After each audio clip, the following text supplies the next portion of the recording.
আরে কোথায় গেলি রে, একটু দেখা দে। তুই কোথায় গেলি? তুই লুকিয়ে পড়লি নাকি? ঠিক আছে, তোর ছবি তুলছি না, তুই তো এদিকে আয়, সামনে আয়। তুই কোথায় গেলি?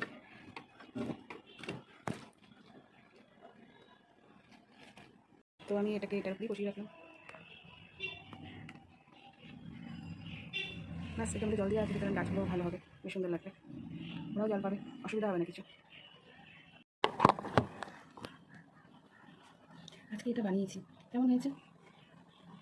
এটা আমি ইউটিউবে দেখেছিলাম, তো অনেকদিন ধরে ভাবছিলাম বানাবো বানাবো, তো আজকে সারাদিন বসেছিলাম, তো ভাবলাম কিছু একটা বানিয়ে ফেলি, তো এটা বানাবো।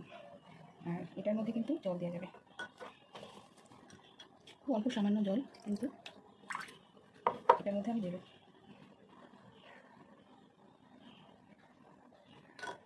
আর এটার মধ্যে এই মানি প্ল্যান্ট গাছগুলো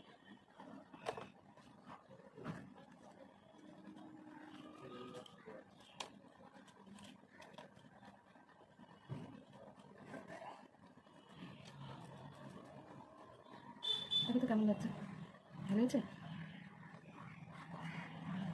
হয়েছে। আমার সব তৈরি করার জিনিসপত্র রঙ করেছি, দেখো এটা আঠা দিয়েছি, তো বলবে আঠা দিয়ে এটা পুরো কালারটা ধরে নিয়েছি, এটাকে আমাকে এখনই জলের মধ্যে চোবাতে হবে, নাহলে এটা পুরো গেল তুলিটা। কাটারটা পাইনি, তো এটা দিয়ে কেটেছি, খুঁজে পাইনি তো এই এখানে একটা পেন্সিল যেটা আমার লেগেছে, এই এবার চাটা নিয়ে আরামসে বসে একটু চা খাবো। একা থাকতে থাকতে বেশ ভালো লাগে এখন, বেশ এনজয় করি।